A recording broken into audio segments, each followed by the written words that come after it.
Shalom,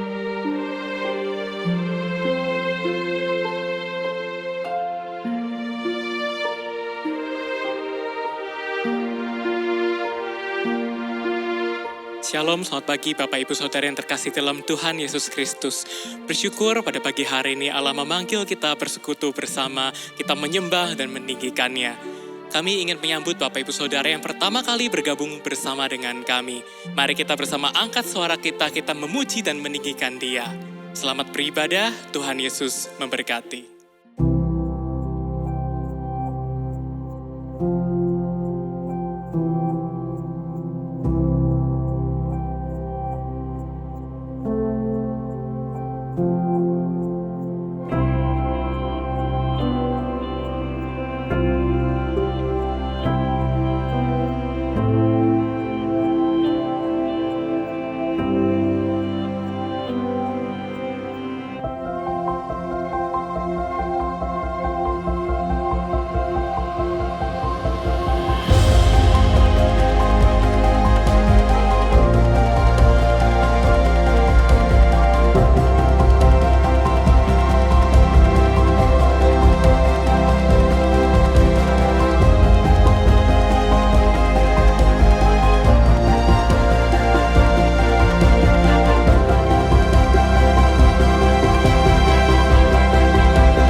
Shalom, selamat pagi jemaat yang terkasih dalam Tuhan. Dengan kasih-Nya Allah mengundang kita bersama datang ke pelataran yang kudus untuk kita menyembah dan meninggikannya. Mari kita bersama bangkit berdiri, ambillah waktu diam sejenak di hadapan Tuhan yang Maha Kudus.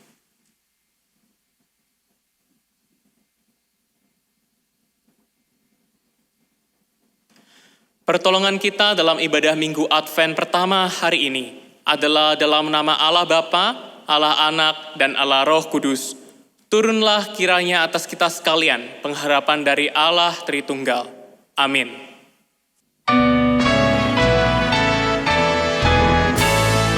Meski kini jadi bayi, namun kelak Dia bertahta. Semua bangsa kan menghadapnya, semua lututkan nyembah Dia.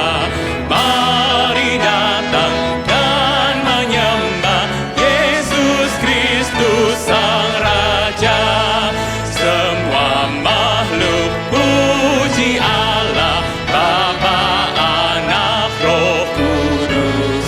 Selamanya kan memuji pada Allah Tritunggal. Mari datang dan menyembah Yesus Kristus Sang Raja. Hari ini kita memasuki Minggu Advent yang pertama. Lilin yang kita nyalakan mengungkapkan pengharapan kita kepada Yesus Kristus. Yesus Kristus yang telah datang menjadi penebus dan juru selamat kita. Sekarang Dia menjadi perantara kita dengan Allah Bapa selamanya dan juga penolong kita selamanya. Nanti kedatangannya kita nantikan di mana Kristus adalah mempelai laki-laki. Kita sebagai gerejanya adalah mempelai wanitanya. Pengharapan kita kepada Kristus adalah pengharapan dulu, kini, dan yang akan datang. Mari arahkanlah hati kita kepada pengharapan kita yang kekal, Yesus Kristus. Aku menanti-nantikan Tuhan, jiwaku menanti-nanti. Aku mengharapkan firman-Nya. Jiwaku mengharapkan Tuhan lebih daripada pengawal mengharapkan pagi. Lebih daripada pengawal-pengawal mengharapkan pagi. Kristus adalah terang yang bercahaya di dalam kegelapan, dan kegelapan itu tidak menguasainya. Hai umat tebusannya, berharaplah kepada Dia, karena dalam Dia ada kasih sayang yang tidak berkesudahan, dan dalam Dia ada penebusan selamanya. Kristus adalah terang yang bercahaya di dalam kegelapan, dan kegelapan itu tidak menguasainya. Terpujilah Allah Bapa, Allah Anak, dan Allah Roh Kudus. Kristus adalah terang yang bercahaya di dalam kegelapan, dan kegelapan itu tidak menguasainya. Biarlah hari ini kita mengingat atas kasih Allah yang memberikan putranya lahir dalam dunia ini, untuk memberikan kepada kita semua, masing-masing dari kita, pengharapan. Oh datanglah Immanuel.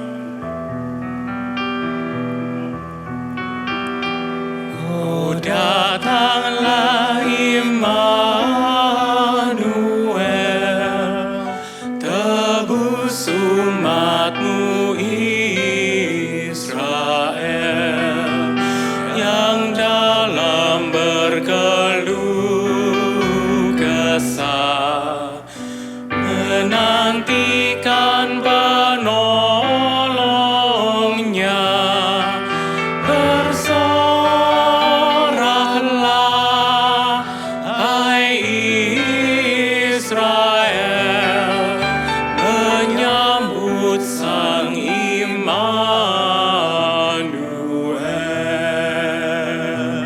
Oh datanglah Raja Mulia, perintahlah kami umat-Mu ini. Oh datanglah Raja Mulia, memerintah di tahtanya, dengan hikmat penuh kuasa. Umat-Mu turut perintahnya, bersoraklah, hai Israel, menyambut Sang Immanuel. Oh datanglah pengharapan.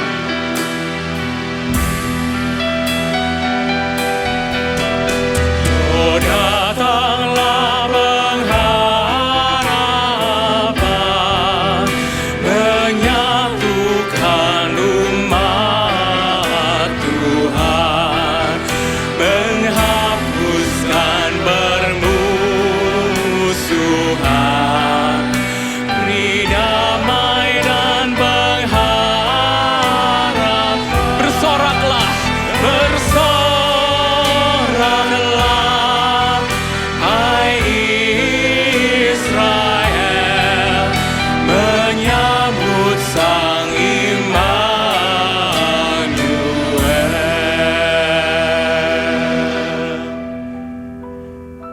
Oh datanglah Immanuel. Bapa dalam surga, hari ini kami datang ke hadirat-Mu. Kami hari ini bersama rindu untuk memuji memuliakan Engkau. Menjalani ibadah Advent kami yang pertama, di mana kami diingatkan bahwa Yesus Kristus adalah Sang Pemberi harapan. Bapa, maka dengan pengharapan yang besar itu kami mengingat kembali akan setiap dosa yang telah kami lakukan. Setiap kesalahan, setiap luka yang kami berikan kembali kepada hati-Mu. Kami memohon pengampunan-Mu. Dan kami bersyukur hari ini kami diingatkan kembali juga bahwa Kristus telah mati untuk memberikan kepada kami kebebasan, memberikan kepada kami pengampunan dosa. Dan kiranya pada hari ini ketika kami memuji Engkau, biarlah pujian-pujian itu dilandaskan oleh rasa syukur kami yang begitu besar, oleh rasa kagum kami yang begitu besar pada kuasa dan karya-Mu. Kami serahkan ibadah kami hari ini ke dalam tangan-Mu. Dan biarlah Engkau dapatkan kami hari ini bertumbuh semakin mencintai Engkau. Ini doa kami, hanya dalam nama Tuhan Yesus kami berdoa. Mengucap syukur. Amin. Bagi setiap kita yang dosanya telah diampuni, Demikian berita anugerah yang diambil dari Matius pasal yang pertama ayat ke-21. Ia akan melahirkan anak laki-laki dan engkau akan menamakan dia Yesus. Karena dialah yang akan menyelamatkan umatnya dari dosa mereka. Bapak Ibu Saudara yang terkasih, silakan untuk duduk. Natal yang pertama. Hari di mana Yesus Kristus lahir di kandang domba yang hina untuk menebus kita. Lahir untuk mati, memberkati kita semua. Beserta dengan kita semua, mari kita puji Dia. Puji Dia, Raja kita, the first Noel.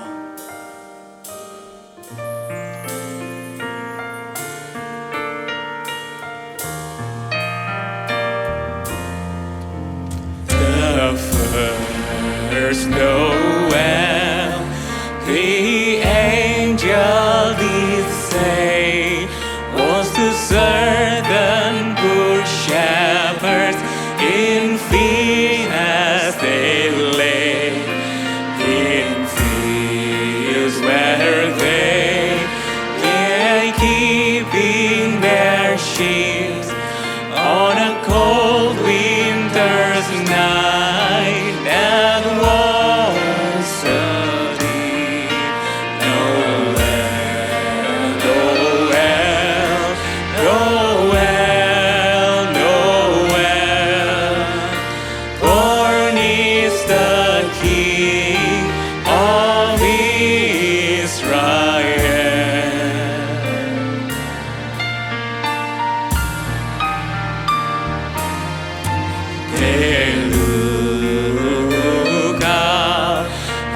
Saw a star shining in the east, beyond them far unto the earth. It gave great light, and so it continued both day and night.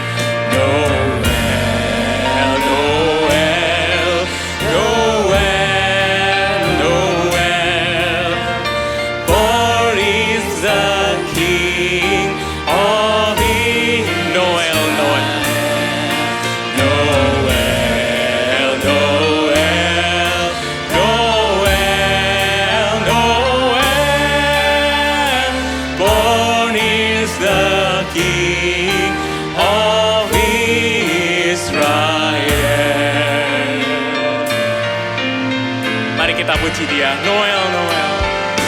Noel, Noel, Noel, Noel. Born is the King of Israel. Noel, Noel, Noel, Noel. Born is the King of Israel.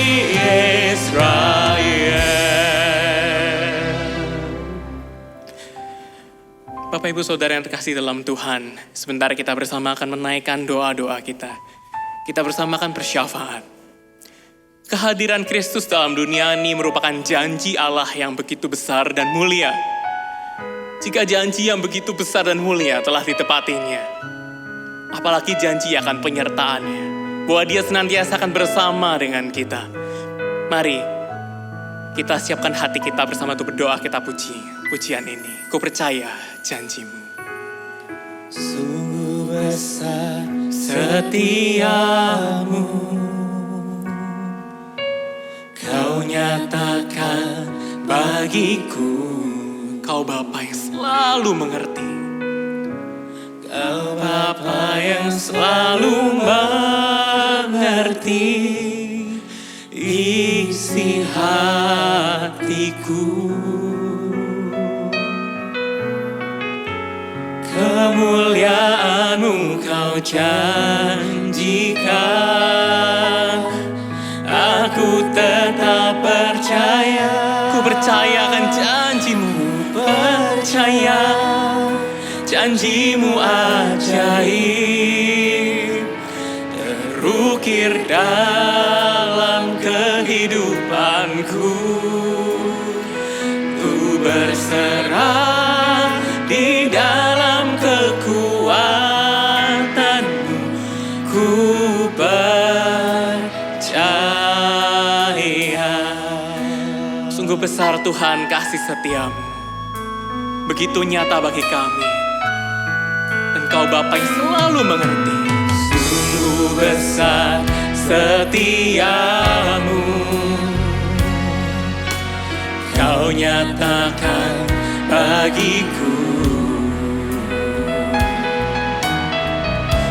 Kau Bapa yang selalu mengerti isi hatiku. Kemuliaan-Mu Kau janjikan, aku tetap percaya. Ku percaya janji-Mu ajaib terukir dalam kehidupanku. Ku berserah di dalam kekuatan-Mu, hanya Kau segalanya bagiku. Ku percaya janji-Mu ajaib terukir dalam kehidupanku. Ku bersayap di dalam kekuatan-Mu, ku percaya.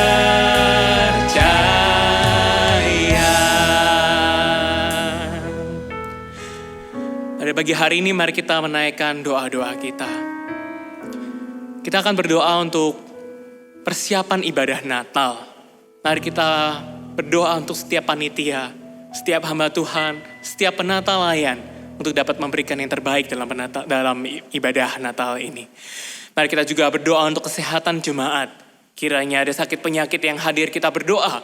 Sebutkan nama yang kita tahu, kita doakan mereka supaya pemulihan itu terjadi. Kita juga terus berdoa untuk kondisi pandemi, apalagi di tengah Nataru, liburan Natal dan Tahun Baru. Supaya semuanya tetap dalam kendali Tuhan. Semuanya dapat tetap dalam kondisi yang terkendali. Mari kita bersama kita berdoa untuk ketiga pokok doa ini. Bapa dalam surga, kami hari ini bersama berdoa. Kami memohon penyertaan-Mu dalam persiapan ibadah Natal. Bapa, kami berdoa untuk setiap panitia yang ada di dalamnya. Bapa, kami mohon Kau yang berikan hikmat, kesiapan hati, dan berikan rasa semangat yang penuh dalam hati mereka. Biarkan mereka dapat memberikan yang terbaik, merancangkan ibadah yang baik dengan tuntunan dari Engkau. Tuhan, kami juga berdoa setiap hamba Tuhan yang akan menyampaikan firman di sana. Biarlah ketika hamba Tuhan menyampaikan firman tersebut, firman itu adalah dari Engkau. Karena Tuhan, Engkaulah yang menyertai, Engkaulah yang memberikan hikmat kepada mereka. Bapak, kami juga berdoa untuk setiap penata layan yang akan melayani. Tuhan, kami mohon Kau yang berikan kekuatan kepada mereka. Ketika latihan-latihan itu harus ada, kiranya Tuhan yang memberikan kesehatan dan kekuatan kepada mereka.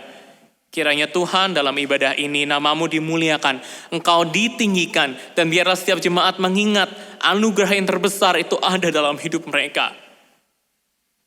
Yaitu kelahiran Yesus Kristus yang pada akhirnya menyelamatkan kami umat-umat-Mu. Bapa, hari ini kami juga rindu berdoa untuk kondisi jemaat. Jika jemaat ada dalam kondisi sakit penyakit, kondisi yang tidak sehat, Bapa, kami mohon Engkau yang memulihkan mereka. Ketika mereka dalam kondisi yang begitu penuh dengan rintihan, penuh dengan air mata, kiranya Tuhan Engkau yang memberikan penghiburan bagi mereka, yang ada dan selalu hadir di sebelah mereka, begitu dekat dengan mereka. Dan juga kiranya ketika mereka mengalami kesulitan ekonomi, Tuhan, kami percaya Engkau Allah yang memelihara. Tuhan, Engkau yang akan ulurkan tangan-Mu dan menyertai, mencukupkan segala kebutuhan anak-anak-Mu. Kami percaya dan beriman akan pemeliharaan-Mu yang luar biasa, Tuhan. Bapa dalam surga, hari ini kami juga rindu berdoa untuk kondisi pandemi di negara kami. Hingga pada saat ini penurunan demi penurunan boleh ada, itu semua karena berkat Tuhan. Karena anugerah dari-Mu Tuhan. Namun kami menyadari hati orang-orang, hati manusia sering kali bebal. Dan sering kali kami lupa untuk menjaga diri kesehatan kami. Apalagi di depan ada libur Natal dan Tahun Baru.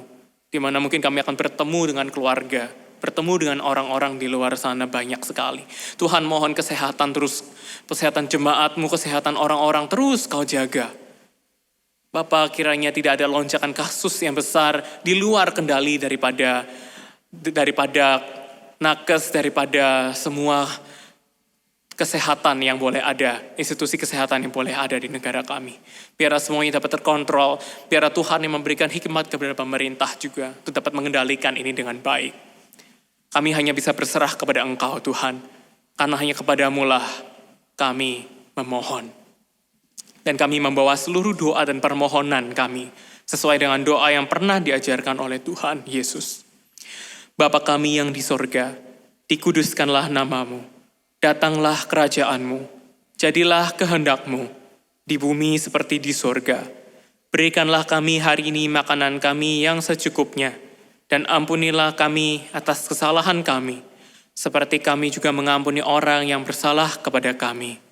Dan janganlah membawa kami ke dalam pencobaan, tetapi lepaskanlah kami daripada yang jahat, karena Engkaulah yang mempunyai kerajaan, dan kuasa, dan kemuliaan, sampai selama-lamanya. Amin. Saya mengundang kita semua Bapak Ibu Saudara untuk bangkit berdiri.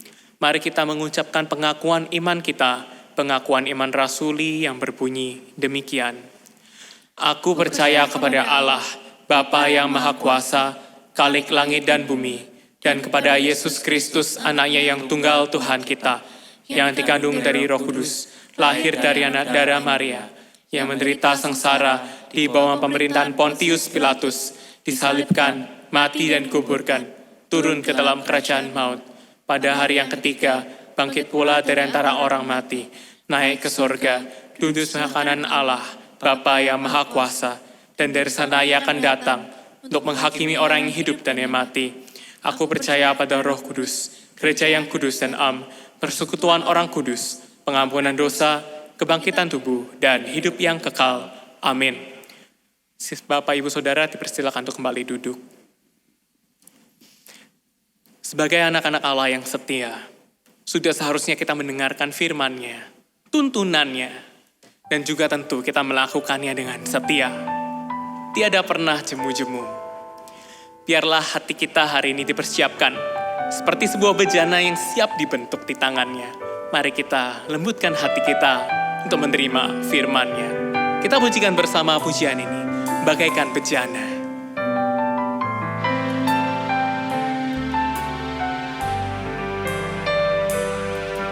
Bagaikan bejana siap dibentuk, demikian hidupku di tangan-Mu.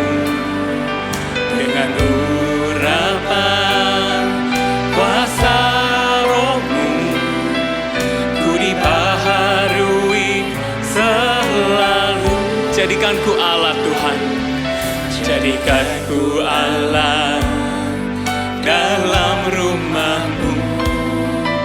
Inilah hidupku di tangan-Mu.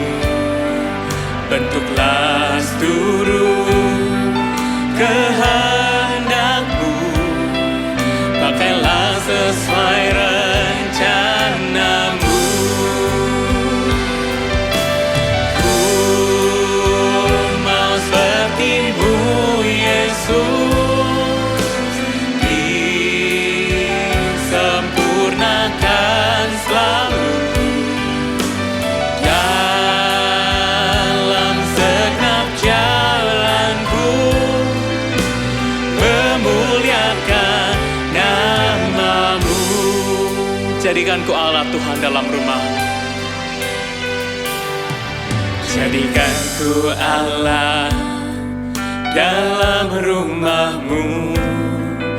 Ini ambillah hidupku di tangan-Mu, bentuklah seluruh kehendak-Mu, pakailah sesuai rencana-Mu.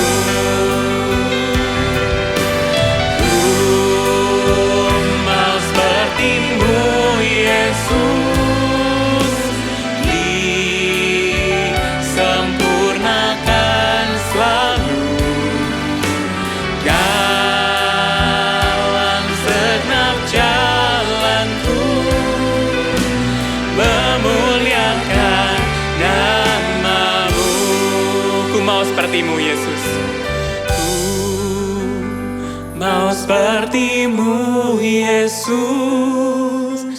disempurnakan selalu dalam segenap jalanku, memuliakan nama-Mu.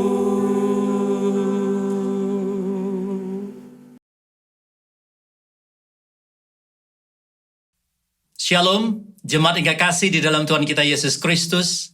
Bersyukur pada saat ini, minggu di mana kita bersama-sama rayakan, merupakan minggu yang spesial.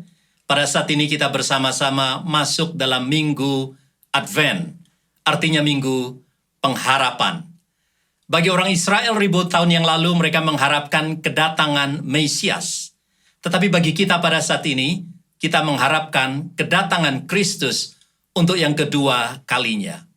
Di akhir November ini sesuai dengan kalender gereja, kita memulai dengan pengharapan. Dan minggu-minggu selanjutnya adalah minggu Advent tentang iman, minggu Advent tentang sukacita, dan minggu Advent tentang kasih Allah. Kita berharap di masa-masa yang seperti ini, kita penuh dengan pengharapan. Jika kita masih di dalam masa pandemi ini, maka pengharapan terbesar yang kita rindukan adalah kapan pandemi ini usai. Pandemi ini kita harapkan segera berlalu. Anak-anak kecil tentu kepingin bermain dengan bebas tanpa harus mengenakan masker. Demikian juga ketika mereka bersekolah, bahkan juga mahasiswa, kepingin semuanya full di kampus. Terlebih ada yang baru masuk, kepingin menikmati bagaimana suasana menjadi mahasiswa.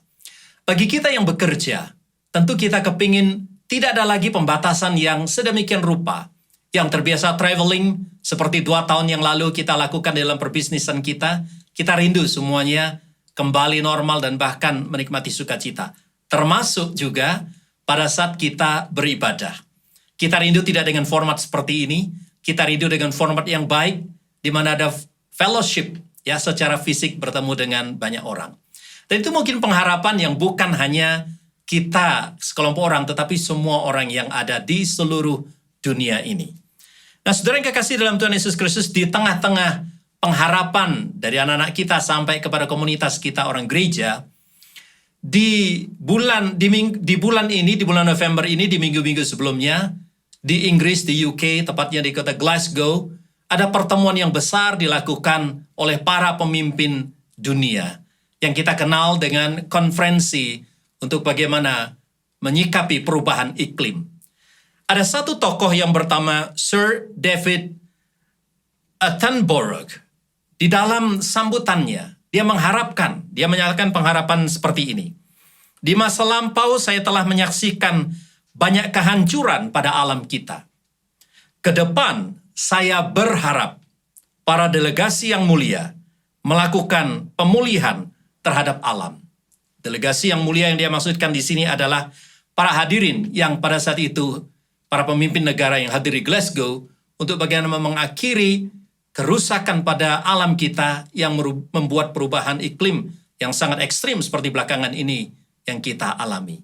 Pengharapan yang dilakukan oleh Attenborough ini adalah kepada para delegasi negara. Dalam konteks kita pada saat ini, kepada siapa kita akan berharap? Apa dasarnya kalau kita meletakkan suatu pengharapan kita di tengah-tengah kita memasuki minggu Advent ini? Mari saya mengundang kita bersama untuk membuka Alkitab kita dan membacanya di dalam Yeremia pasal yang ke-33, ayat yang ke-14 sampai ayat yang ke-16, Dan nanti saya sambung dalam perjanjian baru Lukas 14 ayat 21-24. Saya bacakan firman Tuhan bagi kita sekalian. Yeremia 33 ayat 14 sampai ayat 16. Sesungguhnya waktunya akan datang. Demikianlah firman Tuhan, bahwa aku akan menepati janji yang telah kukatakan kepada kaum Israel dan kaum Yehuda. Pada waktu itu dan pada masa itu, aku akan menumbuhkan tunas keadilan bagi Daud. Ia akan melaksanakan keadilan dan kebenaran di negeri. Pada waktu itu, Yehuda akan dibebaskan, dan Yerusalem akan hidup dengan tentram. Dan dengan nama inilah mereka akan dipanggil Tuhan keadilan kita. Saya lanjutkan di dalam Lukas 14 ayat 21 dan 24. Pergilah dengan segera ke segala jalan dan lorong kota, dan bawalah kemari orang-orang miskin, dan orang-orang cacat, dan orang-orang buta, dan orang-orang lumpuh.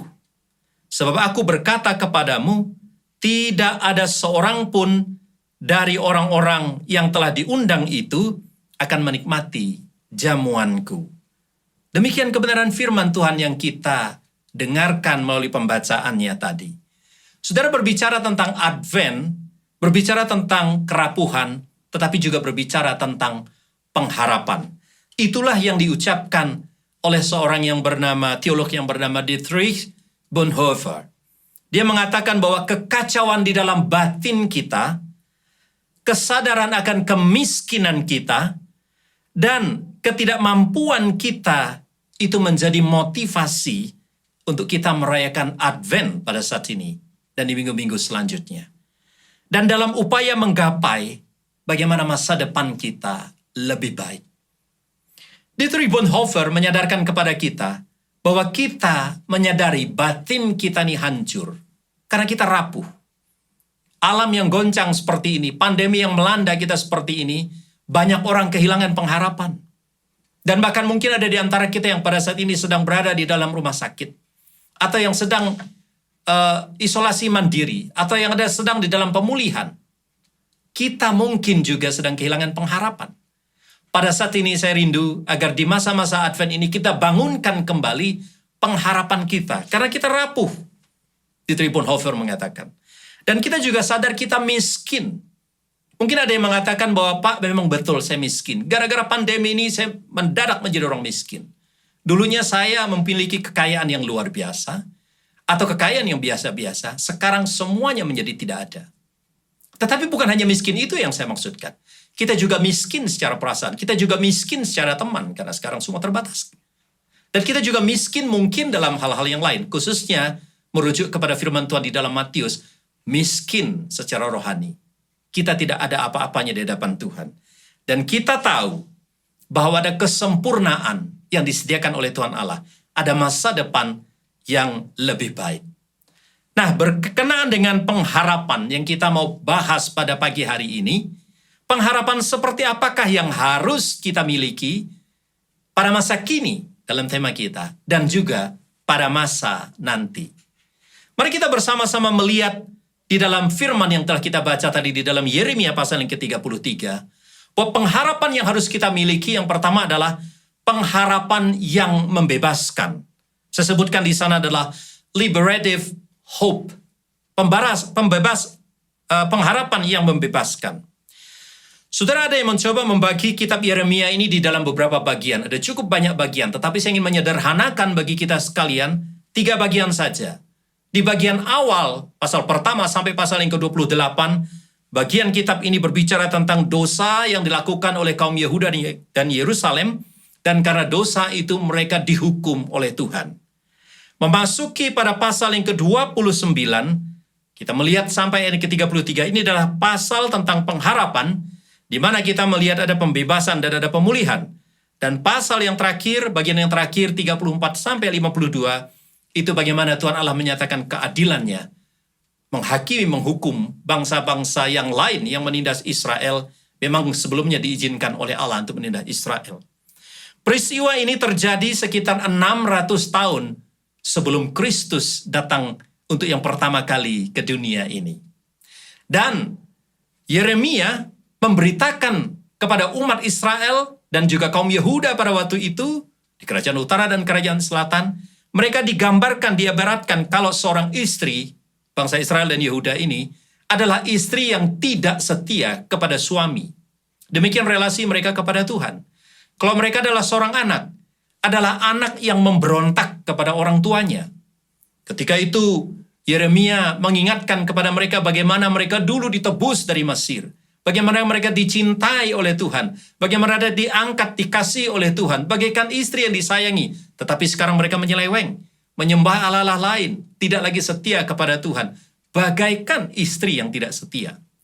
Mereka juga adalah bagaikan anak. Israel memang kecil dari segi jumlah. Tetapi dari segi pengaruh juga. Dan tidak ada apa-apanya dibandingkan bangsa-bangsa yang besar pada masa itu. Yang memang luar biasa. Bagaikan anak kecil, bayi yang tidak ada apa-apanya. Dirawat oleh Tuhan. Ketika masih lahir membangun suatu bangsa, membangun suatu peradaban, dan Tuhan begitu mengasihi mereka. Tetapi Yeremia menggambarkan, dan ini isi hati Allah mengatakan bahwa mereka bagaikan anak yang memberontak kepada Tuhan. Itu sebabnya di dalam pasal yang pertama sampai 28 tadi dikatakan Allah menyatakan dosa mereka dan Allah menghukum mereka dengan cara mereka dibuang ke negeri asing. Tetapi masuk kepada pasal 29 seperti yang saya jelaskan tadi, sampai ayat yang ke pasal 33 yang kita baca barusan, itu adalah pasal tentang pengharapan. Jadi saudara, kita melihat di tengah kehancuran, di tengah penghukuman, ada pengharapan pemulihan. Yang terkenal di dalam pasal yang kita dengar adalah pasal 29 ayat yang ke-11. Tuhan merancangkan damai sejahtera, shalom. Bukan kecelakaan, bukan musibah, bukan pandemi, bukan kesusahan, bukan kesakitan, bukan kemiskinan, bukan kesepian, sebetulnya itu rancangan Tuhan. Namun karena mereka bagaikan istri yang tidak setia kepada suami, bagaikan orang tua yang bagaikan anak yang memberontak kepada orang tua, maka dengan terpaksa Allah mendidik mereka dengan keras. Sehingga mereka mengalami kesakitan, penderitaan. Namun, pasal 29 mulai sampai pada pasal yang ke-33, itu adalah pasal pengharapan tentang pembebasan, liberative hope. Dan kalau kita melihat di dalam pasal yang ke-33, masuk kepada ayat yang ketiga, inilah kunci awal ayat yang ketiga, pasal 33 ayat yang ketiga, sudah bisa buka Alkitab saudara di rumah. Disitulah mulai bagaimana mereka bisa mengalami pengharapan yang membebaskan itu. Dikatakan di dalam ayat yang ketiga, pasal yang ketiga, berserulah kepadaku, aku akan menjawab. Saudara, di sini mulai kuncinya. Saudara ingin mengalami pembebasan dari Tuhan, pengharapan yang membebaskan itu, berseru kepada Tuhan. Dan di dalam kalimat-kalimat selanjutnya di pasal yang ke-33 ayat 3 itu mengatakan, aku akan menyatakan hal-hal yang luar biasa kepadamu. Tetapi kuncinya adalah kita berseru kepada Tuhan. Dan Tuhan akan menjawab. Bukankah ini suatu pembebasan? Saudara yang kekasih dalam Tuhan. Dan Tuhan juga berjanji bahwa dia akan menyembuhkan, ayat yang ke-6. Orang yang berseru kepada Tuhan, Tuhan akan sembuhkan. Apa yang saudara alami di masa-masa sekarang adalah harapan agar saudara dibebaskan dari sakit penyakit yang mungkin sedang saudara deritai. Harapan juga ayat yang ke-6 mengatakan akan memberikan kesejahteraan. Saat ini mungkin kita merana, Tuhan akan memberikan kepada kita kesejahteraan. Ayat yang ke-7 dikatakan Tuhan akan memulihkan, merestorasi. Siapa di antara kita yang porak-poranda di masa-masa sekarang ini dan kita rindu Tuhan merestorasi kehidupan kita? Ayat yang ke-8 mentahirkan, ini bicara tentang bahasa spiritual. Mereka adalah orang yang najis tadinya, tetapi kembali dengan kasih Allah merangkul Israel sehingga mereka menjadi bangsa yang tahir kembali. Bangsa yang layak di hadapan Allah. Ayat yang ke-15 mengatakan pasal 33 Allah akan memberikan keadilan yang kita baca tadi. Justice. Hari-hari ini di masa-masa sukar ini mungkin kita mengalami perlakuan yang tidak adil. Kita dibully. Kita mungkin juga ditindas dan seterusnya dan seterusnya. Dan kita melihat ayat 15 Tuhan akan memberikan kebenaran. Tuhan akan melipat gandakan keturunan. Dan Tuhan akan menyayangi. Ayat yang ke-26. Itulah harapan yang membebaskan. Liberative hope. Baiklah di masa-masa Advent pertama ini. Kita sungguh-sungguh berharap hanya kepada Tuhan, bukan kepada situasi-situasi yang lain. Yaitu harap kita adalah berharap Tuhan membebaskan kita. Saudara, bagaimana caranya dibebaskan? Di dalam ayat 3 tadi kuncinya, berserulah kepada Tuhan. Apakah sungguh saudara mau dibebaskan? Berserulah kepada Tuhan. Tuhan akan meluputkan, membebaskan engkau. Pengharapan yang kedua yang tercantum di dalam bacaan kita tadi adalah pengharapan yang berdedikasi. Dedicative hope. Baiklah, di masa Advent ini kita juga memiliki pengharapan ini. Pengharapan berdedikasi, dedicative hope. Di dalam ayat yang ke-14 itu dikatakan, di dalam bahasa Ibrani ada kata kum di sana. Lihatlah, waktunya akan tiba. Aku akan berdiri, kata kum ini. Aku akan menepati janjiku. Seperti seseorang yang sebelumnya dia duduk, dia juga menunggu waktu yang tepat. Sebelumnya mungkin dia terbaring. Sebelumnya mungkin dia menunggu. Sekarang dia berdiri. Ini menunjukkan bahwa Allah kita adalah Allah yang berdedikasi untuk sungguh-sungguh melaksanakan janji yang dia telah ucapkan kepada Israel 2000 tahun yang lalu dan kepada kita pada hari ini. Sehingga di dalam memaknai Minggu Pengharapan sekarang, kita bersandar kepada Allah yang berdedikasi. Bahwa ketika Allah berdiri untuk melaksanakan janjinya, dalam dedikasinya itu tidak ada hal apapun dan tidak ada seorang pun, tidak ada kondisi bagaimanapun yang dapat menggagalkannya. Kalau saudara menghitung mulai dari ayat yang ke-14, ayat yang ke-15, dan ayat yang ke-16, itu mencatat frase tentang waktu itu 3 kali, saudara. Pada saatnya, pada waktunya, pada waktunya. Jadi Tuhan pada waktunya akan bertindak, dan itu menunjukkan dedikasinya. Dia tidak lupa janjinya. Hari ini mungkin kita sedang menantikan sesuatu, tetapi pastikan bahwa Tuhan tidak pernah ingkar janji. Saudara, apa dedikasi Tuhan di dalam kitab Yeremia? Itu adalah dedikasi untuk sungguh-sungguh mendatangkan Kristus. Gambaran tentang Kristus dalam kitab Yeremia, kita bisa temukan, saudara bisa buka Alkitab saudara di dalam pasal yang kedua, Yeremia 13, itu mengatakan bahwa Kristus adalah sumber air hidup. Di dalam Yeremia pasal 23 ayat 3 dan 4, Kristus adalah sang gembala yang akan datang. Di dalam Yeremia 35 ayat yang kelima, Yesus Kristus adalah tunas Daud sang kebenaran, yang tadi juga kita dengarkan bacaannya. Yeremia pasal 31 ayat 31, Yesus memperbaharui perjanjian. Di dalam Yeremia 50, pasal-pasal bagian terakhir, ayat yang ke-34, Yesus adalah sang juru selamat. Nubuatan tentang Mesias yang akan datang, nubuatan tentang Yesus Kristus begitu kental. Dan ini adalah dedikasi Allah. Allah bukan hanya berjanji kepada Abraham, Ishak, dan Yakub, tetapi kepada para nabinya, termasuk kepada Nabi Yeremia. Seluruh kitabnya kita melihat Allah berdedikasi untuk melakukan, menggenapkan janjinya, sehingga layaklah kita berharap kepadanya. Dan janjinya itu sungguh-sungguh kita temukan di dalam perjanjian baru. Di dalam perjanjian baru, kalau kita ingin men-summarize kitab Injil Matius, yang mengatakan bahwa Yesus adalah Raja di atas segala Raja, King of Kings. Di dalam silsilahnya kita melihat pasal 1 ayat 1 sampai 7, Yesus dari keturunan Daud. Pasal 1 ayat 21, Yesus adalah Juru Selamat. Pasal 1, kitab Matius ayat 23, Yesus adalah Sang Immanuel. Allah yang datang, diam di antara kita. Bukan jauh, tapi dia Immanuel, dan dia adalah Allah, Raja segala bangsa. Pasal 2, kitab Matius ayat 1-12, dan kita teringat narasi itu adalah ketika orang-orang Majus datang untuk mencari Yesus. Di dalam kitab Markus kita menemukan tema yang indah tentang siapakah Kristus. Dia adalah anak Allah, Son of God. Di dalam Markus pertama ayat pertama, di dalam Lukas kita melihat ada tema yang unik. Yesus bukan hanya anak Allah, iya. Ketika malaikat datang kepada Maria, Maria mengatakan bagaimana mungkin?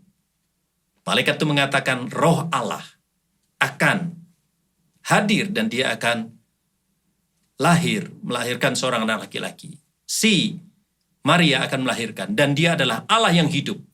Tetapi juga kita melihat ketika Yesus dilahirkan, dia adalah anak manusia, dia ada di palungan. Tema Lukas sangat menarik, Yesus adalah anak Allah dan Yesus juga adalah anak manusia. Dan kita melihat masuk ke dalam Injil Yohanes, Sang Firman menjadi daging, inkarnasi Firman. Dan di dalam ayat yang terkenal juga, pasal 1 Injil Yohanes, ayat 18, Yesus adalah wahyu khusus, special revelation. Kalau zaman dulu wahyu dinyatakan melalui hukum, sekarang wahyu dinyatakan melalui person yang hadir dalam diri Yesus Kristus. Jemaat, di sini kita melihat bahwa sungguh-sungguh Allah berdedikasi. Dikatakan di dalam perjanjian lama, mood atau nuansa di dalam kitab Yeremia tadi, aku akan berdiri menggenapi janjiku. Sungguh-sungguh kita melihat ketiga Injil menyaksikan Yesus datang. Sungguh-sungguh kedatangan yang pertama itu luar biasa. Nah, itu bukti dedikasi Allah. Sekarang, apa dedikasi kita kepada Kristus? Kita melihat dedikasi kita sebagai orang yang percaya adalah memberitakan kabar baik. Mewartakan kabar baik kepada dunia. Sehingga dunia tahu Yesus sudah datang untuk kedatangan yang pertama. Oleh karena itu di dalam bagian yang terakhir Injil Matius, Tuhan Allah ingin agar kita berdedikasi. Saya katakan di sana adalah pemberitaan kabar baik dengan spektrum global. Matius pasal yang ke-28 ayat 19-20. Pergilah jadikanlah semua bangsa muridku. Global spectrum. Kemudian kita menemukan berikutnya. Ketika Yesus terangkat ke surga, Lukas mencatat di dalam kisah para rasul, kitab kisah para rasul, yang saya sebut dengan target-target geografis. Ini dedikasi kita untuk mewartakan kabar baik. Target geografis itu adalah di dalam kisah rasul pasal yang pertama ayat ke-18. Jika Roh Kudus ada di dalam kehidupan kita, kita akan memberitakan Injil. Pada waktu konteks murid-murid di Yudea, Samaria, dan sampai Yerusalem, Yudea, Samaria, dan sampai kepada ujung bumi. Target geografis. Kemudian kita melihat di dalam ilmu misiologi pada saat sekarang ini adalah dikenal dengan kelompok orang-orang yang belum terjangkau. Unreached people group yang saya sebut dengan fokus kepada etnik. Yang merujuk kepada kitab Wahyu pasal yang ke-7 ayat yang ke-9.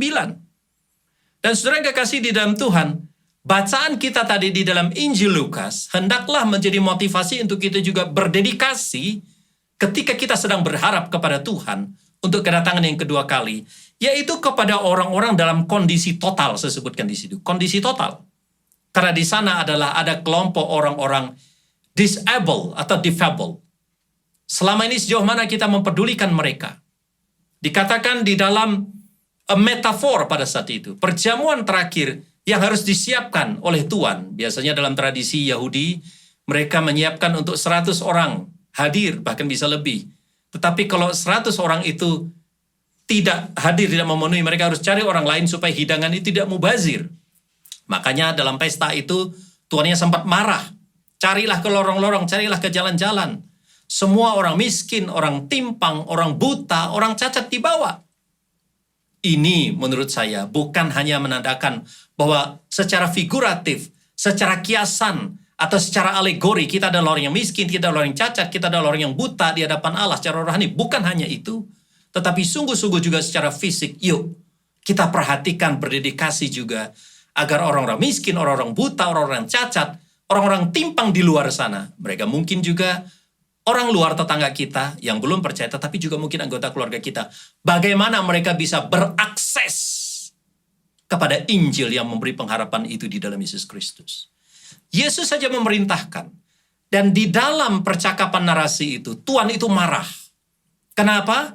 Karena banyak orang yang mengabaikan. Orang yang mengabaikan pertama adalah orang yang sibuk, digambarkan dengan petani yang sibuk melihat ladang yang baru dia beli. Pengabaian yang kedua adalah orang yang sibuk berbisnis. Dia mengatakan bahwa aku baru membeli lembu dan aku mencoba ingin melihatnya. Pengabaian yang ketiga adalah orang yang berbahagia, digambarkan seperti orang yang baru menikah. Dia tidak sempat hadir dalam pesta itu.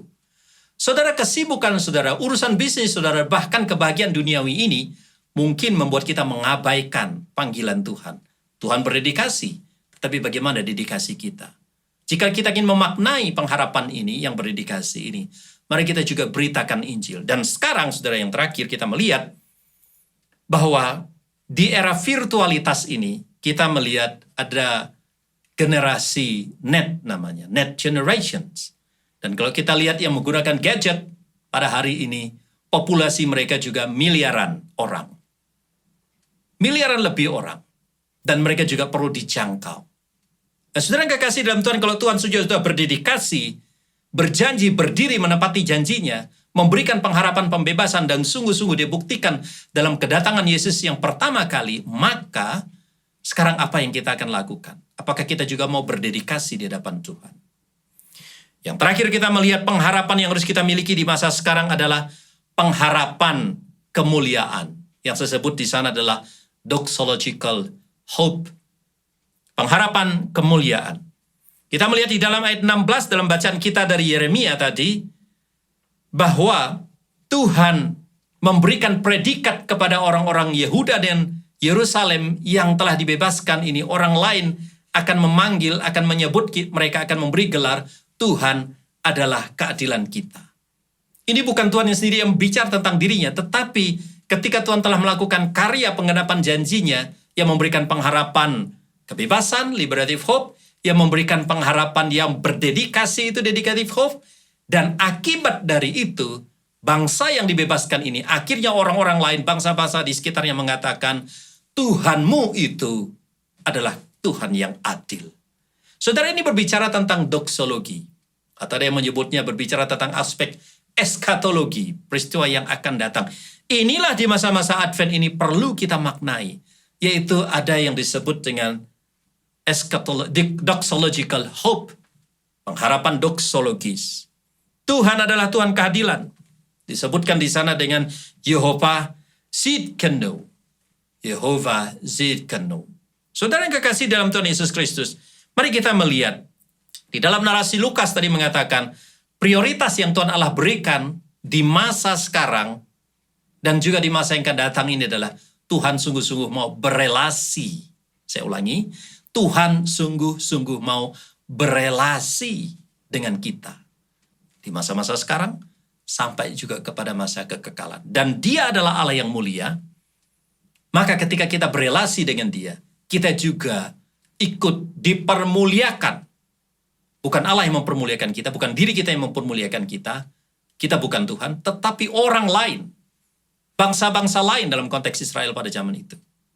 Dan orang-orang yang nantinya melihat, yang di luar Tuhan melihat bagaimana kehidupan kita ketika kita berelasi dengan Tuhan, kita dimuliakan karena Tuhan kita mulia. Konsep dalam perjanjian baru kita melihat di sana adalah bagaimana kita dibenarkan, diberikan keadilan oleh Allah, dibela oleh Allah. Ini adalah bicara tentang doxological hope. Apakah saudara sekarang sedang dalam keadaan kesulitan? Berharaplah kepada Tuhan, Tuhan akan memulihkan keadaanmu.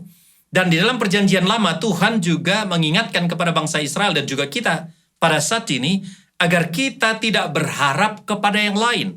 Israel dilarang oleh Tuhan untuk beribadah, berharap kepada kekayaan, berharap kepada raja, berharap kepada berhala, berharap kepada kekuatan asing, berharap pada kekuatan militer, berharap kepada manusia. Tuhan mengingatkan di dalam teks-teks perjanjian lama, jangan berharap kepada hal-hal itu, tetapi berharaplah kepada Tuhan.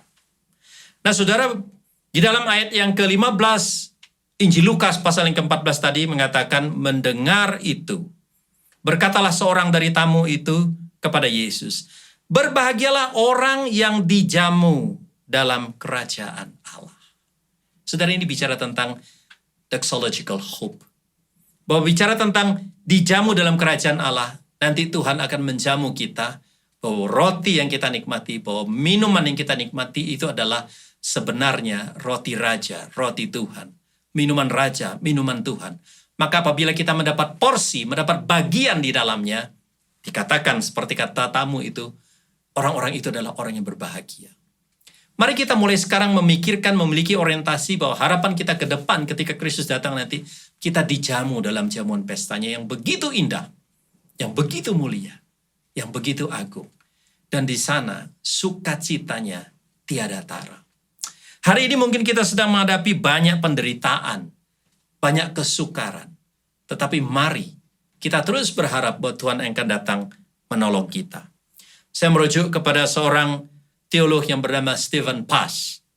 Di dalam tulisannya dia mengingatkan kepada kita bahwa teologi Reformed sangat menekankan konsep tentang doksologi. Kemuliaan hanya bagi Allah. Tetapi juga saya merujuk kepada Henning Wurgeman.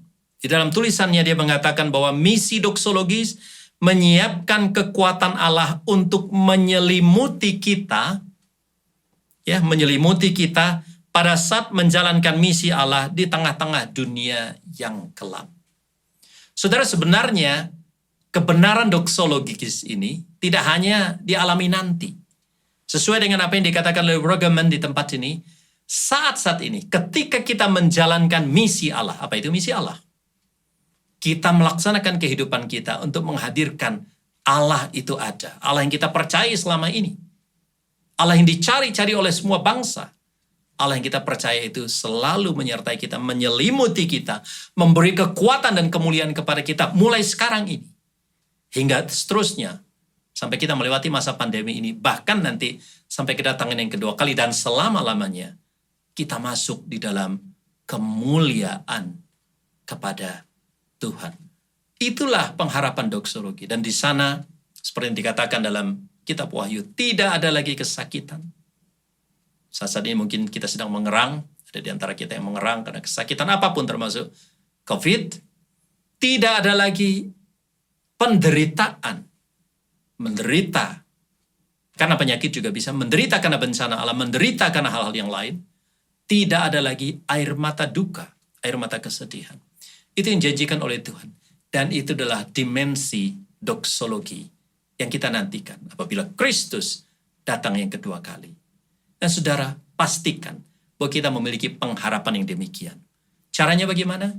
Datang kepada Tuhan, berseru kepadanya, agar kita memiliki kebebasan, pengharapan yang membebaskan, liberative hope, dan juga berdedikasi, pengharapan kita berdedikasi, dan yang terakhir adalah pengharapan yang membawa kita kepada kemuliaan. Kalau saya melihat ada satu college yang dinamakan dengan Hope College di masa-masa pandemik ini, dia mengatakan, spread hope, not defeat. Jadi dia mengatakan, mari kita menyebarkan harapan, bukan menularkan COVID ini. Mari kita juga dengan cara yang sama, spread hope. Hope yang seperti apa? Yaitu liberative hope, dedicative hope, dan doxological hope. Mari kita bersama-sama berdoa. Bapa di dalam surga, tolonglah kami rindu Tuhan di surga, sungguh-sungguh pada saat ini, bukan hanya ritual, kami memasuki masa Advent, Minggu Pengharapan, tetapi sungguh-sungguh kami berharap kepada Tuhan. Karena Tuhan adalah Allah yang dapat diandalkan. Sejak ribuan tahun yang lalu Engkau memberikan pengharapan pembebasan kepada Israel, dan mereka sungguh-sungguh dibebaskan. Ada liberative hope yang mereka alami, dan kami juga melihat bahwa karena ada dedikasi Tuhan Allah yang berdedikasi, maka biarlah kami juga memiliki dedicative hope. Pada saat ini kami mendedikasikan seluruh hidup kami, berharap kami memuliakan nama Tuhan di tengah semuanya itu, dan harapan doksologis, harapan untuk menikmati kemuliaan Tuhan, masuk di dalam kemuliaan Tuhan, dan di sana Tuhan dimuliakan selama-lamanya. Berkati kami umat-Mu yang mendengarkan firman hari ini, biarlah kami semakin diteguhkan dalam pengharapan, dan Tuhan di surga kami menyebarkan pengharapan ini kepada banyak orang. Di dalam nama Yesus Kristus, kami berdoa. Haleluya. Amin.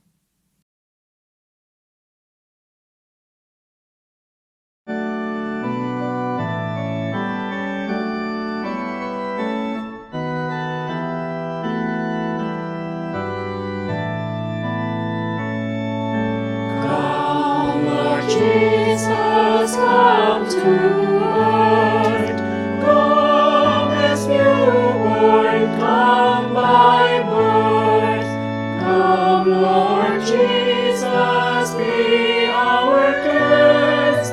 Make His place your room of rest.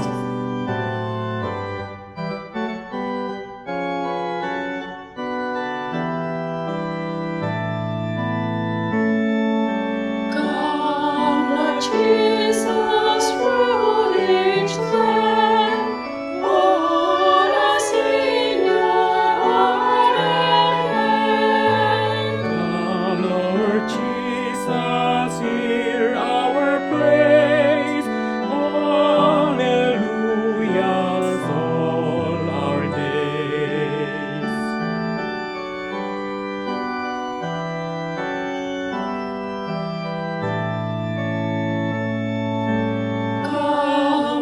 Jesus, heal us all. Make our minds and spirits whole.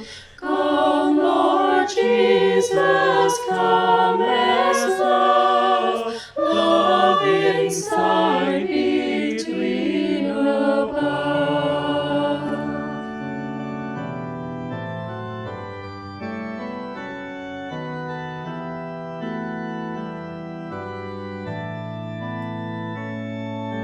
Come, Lord Jesus, be our prize.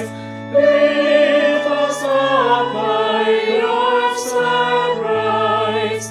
Come, Lord Jesus, be our guest.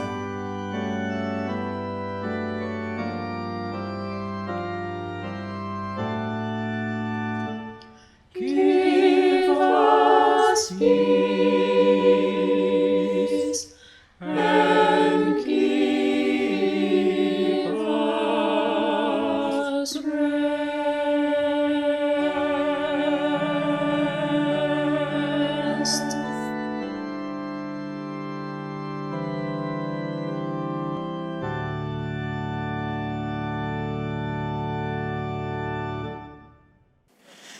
Sebentar kita akan memberikan persembahan. Bapak Ibu Saudara, mari kita berikan yang terbaik untuk Tuhan. Meresponi akan anugerahnya yang begitu besar, akan kasihnya yang teramat besar. Bapak Ibu Saudara, kita dapat memberikan persembahan kita dengan cara scan QRIS atau transfer ke rekening gereja masing-masing.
Mari kita bersama mengujikan pujian ini. Beritakan di gunung.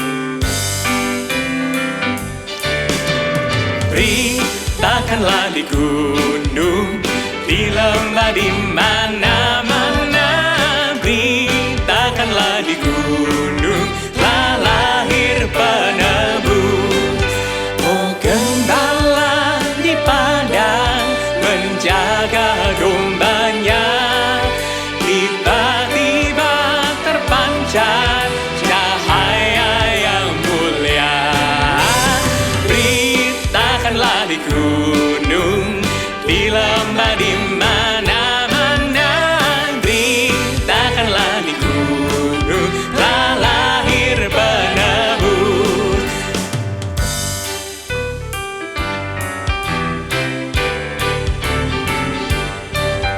Telah lahir di palungan Kristus Yesus Tuhan, membawa kabar suka untuk segala bangsa. Go tell it on the mountain, over the hills and everywhere. Go tell it on the mountain that Jesus Christ is born. That Jesus Christ is born. That Jesus Christ is born.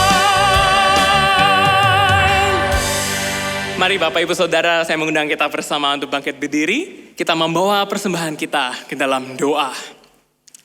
Bapa dalam surga, kami bersyukur akan kasih-Mu yang demikian besar, akan penyertaan-Mu yang demikian besar dalam hidup kami. Bapa dalam surga, kami hari ini membawa persembahan syukur kami.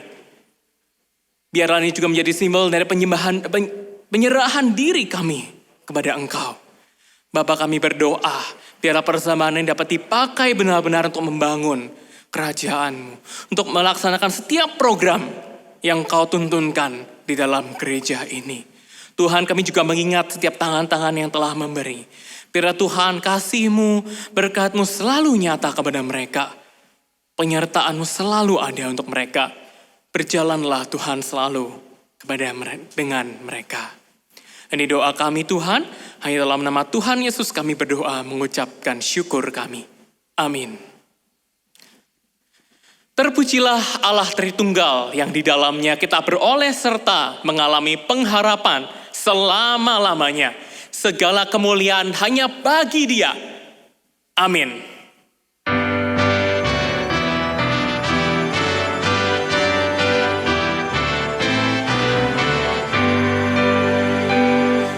Puji Allah Bapa Putra, puji Allah Roh Kudus, ketiganya yang esa.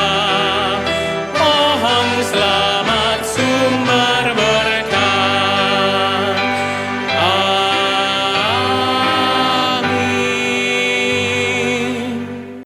Bapak Ibu yang dikasihi Tuhan, kita akan mengakhiri ibadah kita hari ini. Mari kita mengarahkan hati kita kepada Tuhan dan kita menerima berkat darinya. Kiranya berkat dan kasih yang kekal dari Allah Bapa, anugerah keselamatan di dalam Kristus Yesus Tuhan, kekuatan penghiburan dan penyertaan dari Allah Roh Kudus menyertai saudara sekalian, mulai hari ini hingga kedatangan Tuhan Yesus yang kedua kalinya. Dan dimanapun saudara berada, boleh menjadi saksi-saksi bagi Tuhan dan hidup memuliakan Tuhan sampai selama-lamanya. Amin.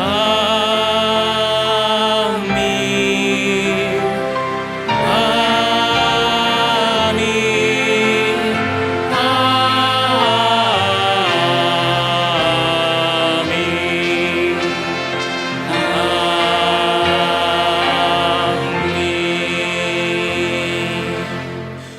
Ibadah kita telah selesai. Bapak Ibu Saudara dipersilakan untuk duduk. Mari kita mengambil waktu teduh. Selamat hari Minggu, Tuhan Yesus memberkati.